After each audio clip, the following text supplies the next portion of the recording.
Hello survivors, welcome back to a brand new Soulstone survivor video. Before we get into the video, I would like to thank all of you for your support and encouragement throughout the years. We finally hit 10,000 subscribers yesterday and it feels amazing. So just a quick thank you to everyone, and if you're watching this and you're not part of the 10,000, please make sure you like and hit that subscribe button so you can be a part of this and be with the journey to getting ourselves now to 20,000. So let's do this. Today we're going to be playing on the Sentinel. They got a brand new legendary weapon called Soulfrost. The weapon itself is a really cool 50 max health. Well, we got it at plus 15, so it's max health, crit damage, and multicast chance. The skills that it starts off with is Frozen Salvo, which is a slow stacking skill, very good, works really well with area of effect. And then we've got Arctic Shock, which deals a slow projectile. So we're going to start off, we've got ourselves a projectile, skill mastery projectile for shoot, and we're actually going to be playing a skill chain build going from projectile to ice, and we're going to run shoot as well as spread shot and skill chain into ice for this build. So we run Divine Legacy, Devastating Blow, Advanced Tactics and Battle Proficiency, and then Skill Mastery Projectile with Shoot, and then we've got Endless Refill and Reroll Mastery. So let's get straight into it. We'll do it on +7 Sigil of the Void just to show you the power of the build. It definitely can do it, but we don't necessarily always do that. So with this build, it does excel very well with area of effect. You don't even need to turn the visuals down for this one. So we do have to get Midorahk for the Brittle to Colossal. So you're going to see just how strong the skill is. From the start, it's actually not strong at all. So it might take us a little bit of minutes to get ourselves to where we have to go, just until we've got the right skills, we got ourselves some slow on hit and so on and so forth. This skill does apply its own slow stacks as well, so you don't need other skills to get the slow on hit. You don't have to worry about that too much. And then another thing is the Panther is actually quite powerful here as well with the bonuses it gives you, so don't sit and ignore it. Just grab your Panther, grab your Ascension and use it as much and often as possible, just because you're going to get that extra bonuses. So we wait for 2 levels. We could level up once, grab the movement speed. And cast frequency and multicast are going to be very important here.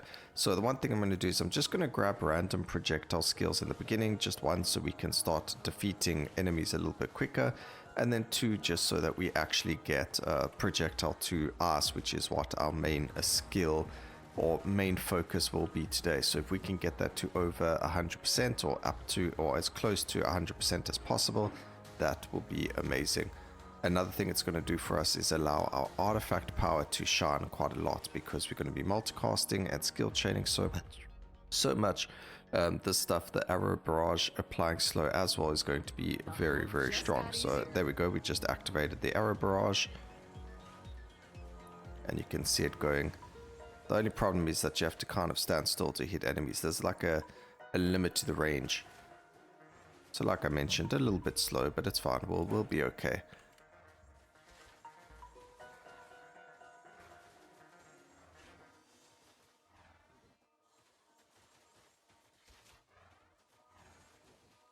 Just gotta get this going. Alright, let's see. There's shoot. That's beautiful because of the cooldown. That was the hardest one to get because it was a skill mastery upgrade. But now we should get a couple of levels. Oh, we only got 1 level, but it's not the end of the world. We're actually going to banish the damage for everything else. We don't need it.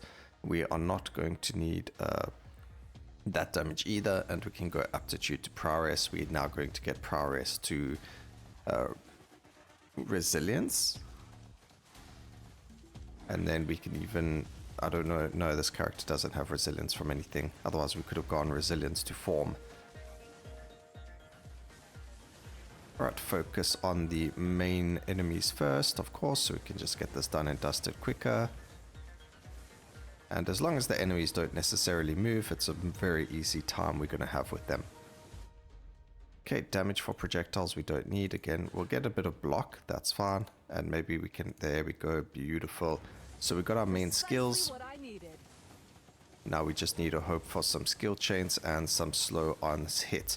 As soon as we get a slow on hit, you're going to see we're going to start getting, there we go, that's beautiful. We get a critical hit chance one. We have 68% critical strike chance, so that's actually pretty good. And we activated our artifact power again, and now's where we're going to start seeing the power of the build starting to come in. So we got ourselves one slow on hit, a critical slow on hit actually, which is 50% chance to apply slow, which is much better than anything else.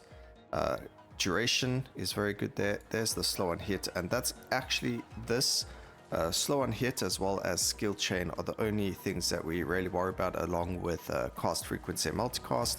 But the skills have really low cooldowns already, which is why we use them. So we're able to skill chain much quicker with everything from the very beginning. We don't have to necessarily worry about too much cast frequency. So it's really good. Also, the Sentinel has cast frequency in their Ascension for us as well, so that's a bonus there too. Let's keep going. Many more fragments to collect. Okay, we did accidentally get hit quite hard there. HP is going to have to be a thing here. Damage, of course, supersedes everything. Let's lock the slow rather. Get another damage upgrade. And get on top of the Panther. There we go. Fantastic. So like I mentioned, it's going to be a very slow one, but as soon as we get everything, as soon as we start getting the legendary, so at level 25 I believe, when we get the Divine Legacy, that's when we start seeing some really good upgrades for our character. We may have made an error there. Oof, we made it alive. That's good. That's good. One boss down already, 2 down already. You can see we're doing decent amount of damage, that we're able to take down the bosses really quickly like this. Okay, this helps open that Ooh, door. we got a loot goblin. That's fantastic.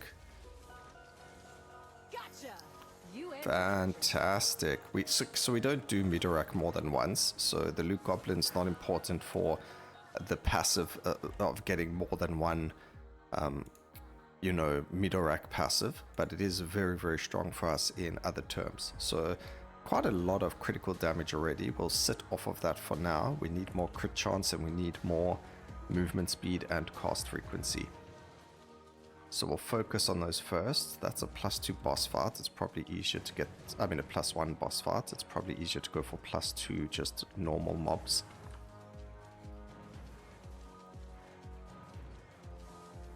I think it's these guys we need to defeat.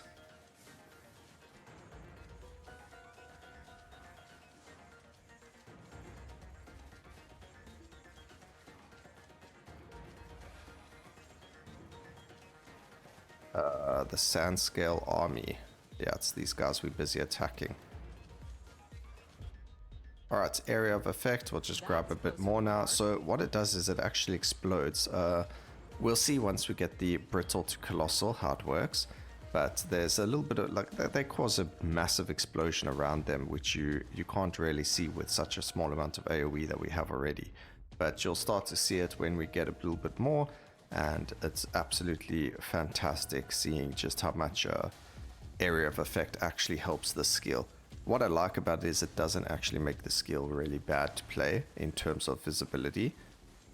Also, they did actually, you know, have a visibility run over with performance and that. So a lot of skills may have or look slightly different when you have a lot more area of effect on them, because they wanted the performance of their skills to be much better when you play them with high visibility. Alright, so here we do need the damage, but we're just going to reroll the projectile ass first. And then you can see we get the damage anyway. So 10% chance for projectiles to skill chain into us. And then we'll grab the damage increase there as well as soon as we level up. And then we grab multicast chance as well when the opportunity arises to find them.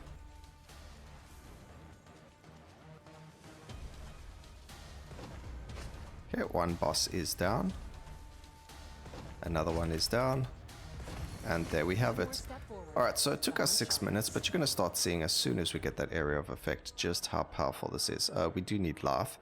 We need Relentless, Touch of Asses, more critical strike chance. Ooh, that is good. That's good. That's good. We need to get to 0.2 seconds though, so getting all that cast frequency is good. Only 45% though, but it's coming along.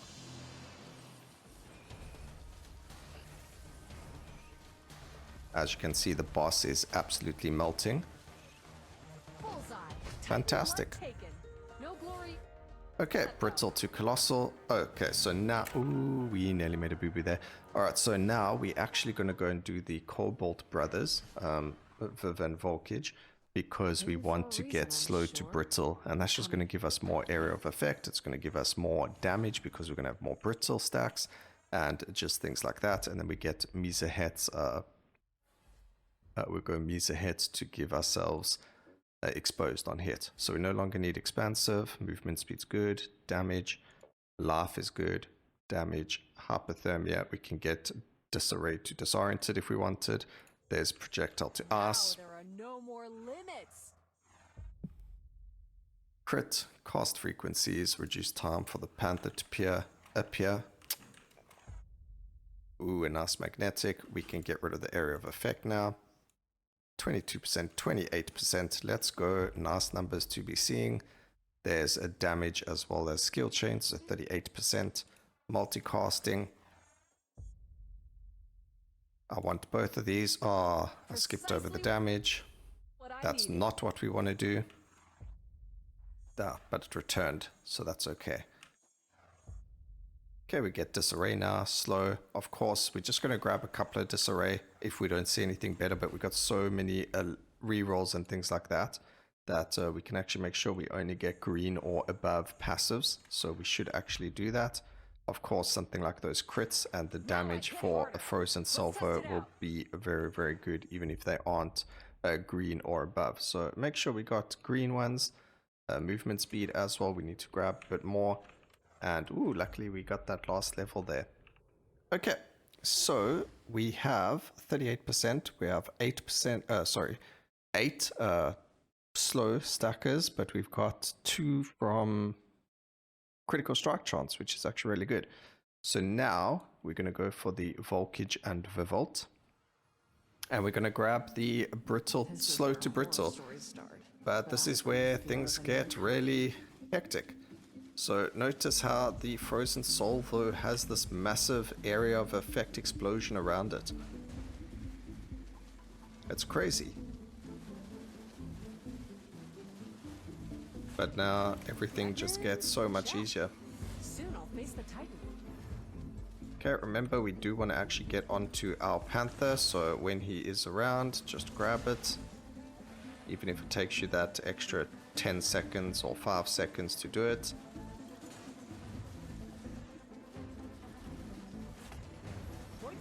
Is mine. Their guard is failing. It's not a silly Saturday video today, although this build is quite silly, but silly is in like silly amounts of insane damage that we never would have expected, and a lot easier to have a build done for it than I've done with previous legendary weapons. So I mean, in that case it's pretty silly. Grab this while we're still here.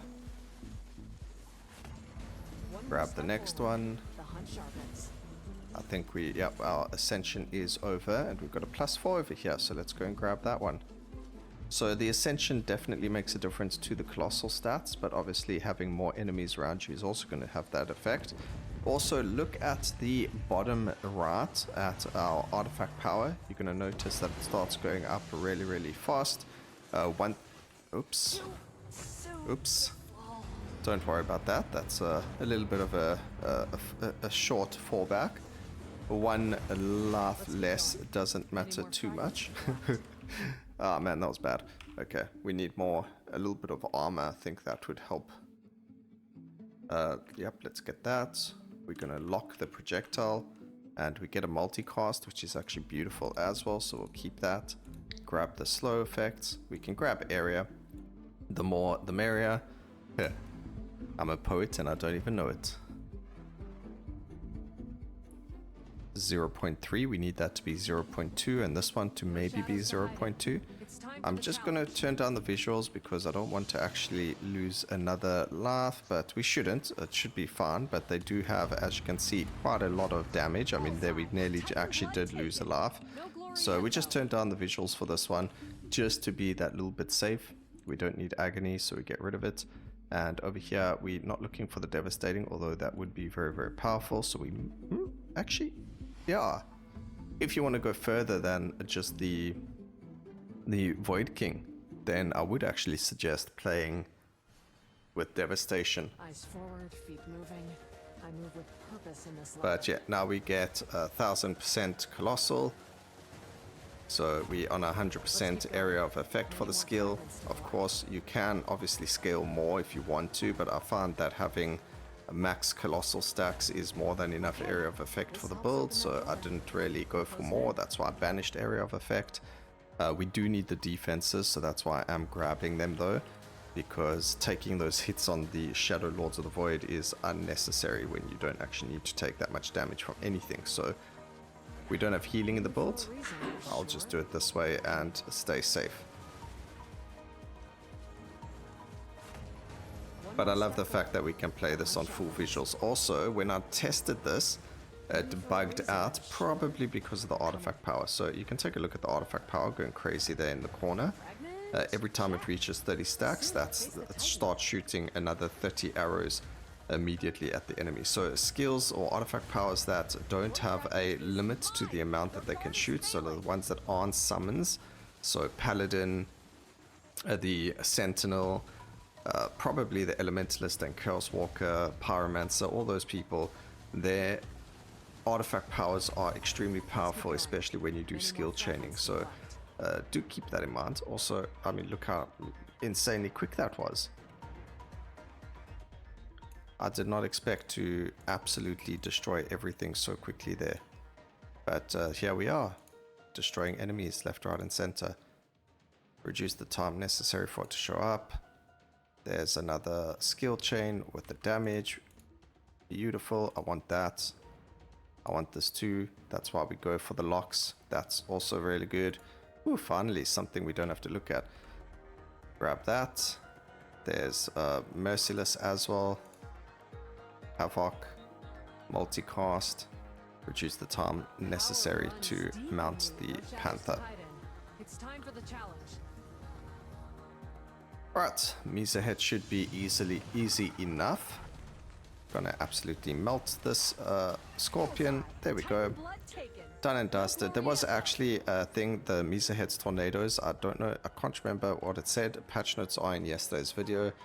I'll link the one with regards to Mhyzahet. It had something to do with the tornadoes being slightly less evasive, I guess, or, you know, just to do less damage or whatever the case is. I'm going to actually get Devastation, by the way, before we carry on.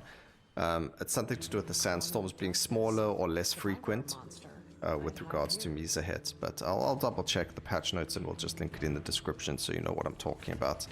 Void fragment is mine. Their guard is failing.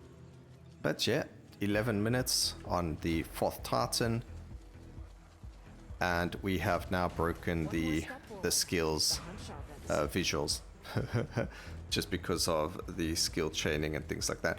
Oh, do you know what I did last time? Last time I played this, I did Mhyzahet twice because I went for the artifact power upgrade because of the amount of slow that we actually get from the artifact power as well.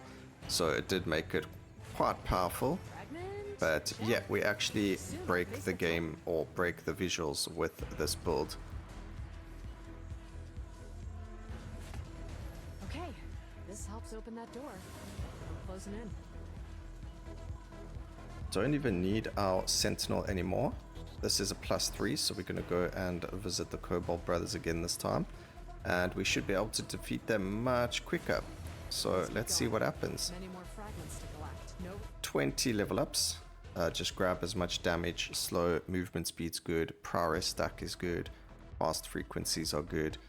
Just grab a little bit of defenses as well, just to keep ourselves nice and healthy. We get, oh, look at this. We actually got a trifecta over here of things that we want. So that's beautiful. Our skill chain is currently on 76%. It would be nice if we could get that even higher. So let's see if we can reroll a bit. We got quite a few rerolls. Damage is fine. Slow. Critical strike chance, 150% is a well, I mean 200% is probably much better, but the difference between 100 and 150% is actually quite noticeable. So getting a 2 there is very good. And there you go, didn't even have to turn down the visuals for this one. Grabbing Devastation, which is fantastic, and we're actually on 0.2, 0.3 cooldown on our 2 skills. So massive thank you to our skill over here. Oh, it's just so good. Titan's blood in my hands. Let's open the primordial portal. So like I said, a very slow starting build, but then absolutely shreds as soon as you get to where you are with it. And then we're going to get even more cast frequency, damage, and movement speed from the corrupted Arcane Weaver. What I would love to see in the future is some other corrupted Void Hunters. So I don't know if the game has added them yet. So there was nothing about in the patch notes, but sometimes there are things that are left in, that are put in the game without necessarily being in the patch notes. And that's maybe something that would be there just as like a little surprise to people. There is brand new music, which we haven't heard yet. But that's okay. But yeah, there is new music in one of the maps. The cave maps all got new music. Alright, I might grab the Panther on the way to another objective just for the movement speed. I need more fragments. So let's do this. Now we've got that extra additional dash, movement speed, and breakability. Did I not? I did activate it. I was like, but why are they not? Why is it not doing what it's supposed to be doing? Just grab this +1 over here. Nice and easy one. The +3 boss fight over here, also going to be a nice and easy one. Unfortunately, and way back when Ascensions were first introduced into the game, Sentinel used to be able to reset per Ascension while you were still on the actual mount. And then apparently it wasn't something that was intentional, and it landed up being removed from the game. So that made me a little bit sad, because it was actually really fun to have our Ascension up 24/7. And I didn't really find it fair back then, because, you know, the Sentinel was one of the only characters that can't do it. I mean, if you think about it, Necromancer can always have an Ascension up because you're permanently summoning them. Legionnaire can always have his up because you can kind of collect 4 of them and make sure the 5th one's never spawned, and you get bonuses from that. Although, okay, Legionnaire doesn't get his anymore, but there were a couple of characters that still got theirs that I felt like, you know, I mean, their Ascension's massive. I mean, look at the Paladin. A Paladin has an insane Ascension, and if you wanted to use that, you then had to do nothing for it. You were able to get the Ascension going. Actually, I'm just going to reroll here to get that. We'll do one more. Okay, it doesn't really matter. So lock that. Yeah, so Paladin, you just have to put a few points into your Ascension upgrades, and then you are able to permanently have your Ascension up as long as you keep standing and things.